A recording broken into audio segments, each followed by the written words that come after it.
Once you're ready, once you've got a good idea in your head, the next step is to actually propose a project.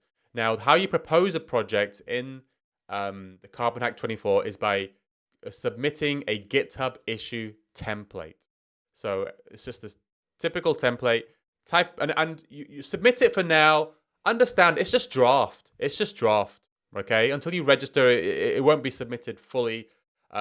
So don't worry about not having all the information or just having a very minimal information. You can always edit this. We expect you to edit it afterwards. After I jump in, I'm going to give you some advice. Other people are going to give you some advice. So just since you got like a reasonable idea of the project, go in and submit your issue template.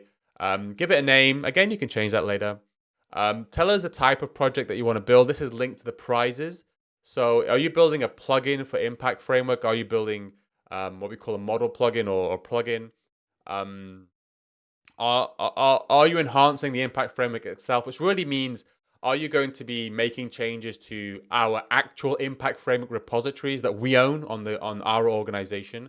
If that's some of the work that you want to do, and some of those ideas that's seated on the ideas forum would give you ideas for what to work on here, then select that one. If you're writing content about Impact Framework, that's one of the prizes, best content. Tutorials, things like that, select that. That gives other people a good idea about, what type of project is it that you're working on, that this project is. Give us a little bit. I mean, if you can, even if it's just a couple of sentences right now, just write a couple of sentences. We will evolve this over time. The more information you put here, eventually, the better. But for now, just to start off with, whatever you can think of, whatever your broad idea is, put it in. We're all paying attention. We're all going to jump in. We're all going to weigh in and give you advice and mentor you and guide you. So if you're not sure if it's a good project for Impact Framework, just put it in.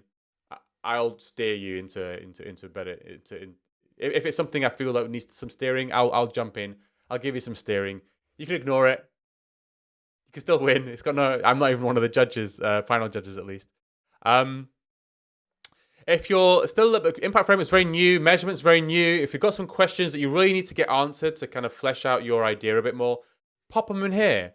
I'm going to make sure the Impact Framework team sees all these questions. We're going to jump on this. We're going to try and answer your questions as a comment to this issue. But feel free to put any questions you've got in here, and that'll trigger us to make sure we've got questions. We're going to answer your questions. Let us know what your team situation is. Are you trying to do this alone? Which is absolutely fine. Have you already got a project team that you're going to come in with? That's absolutely fine. Are you looking to recruit people into your project? Are you? Great, go for it. I mean, just let us know a little bit about what your team situation is. Very, very, very important. And again, you can leave this blank for now. But every single one of the people that is going to be in your team, you need to explicitly type in their GitHub username in this field. And again, once you submit this, you can edit it and add people and take people away as well if you want. So don't worry about this too much just yet. But this field eventually will need to contain all of the people that are in the team. And as the project lead, whoever's submitting an issue is the project lead. So as the project lead, we are only going to look to you to tell us who is in your team. So you have full ownership of who's in your team. And so yeah, you need to put in their username there. And again, you need to agree to the hackathon terms. You're just going to put something in here. Test 1, 2, 3. Then you just hit submit new issue, and there you go. There's your project issue here. This is your issue URL. That's yours. And again, we're only going to look at whoever opened the issue. If whoever opened the issue is the project lead of this project. And again, whoever's opened the issue, you can edit it and change any of the details that you want, and you can do that later on.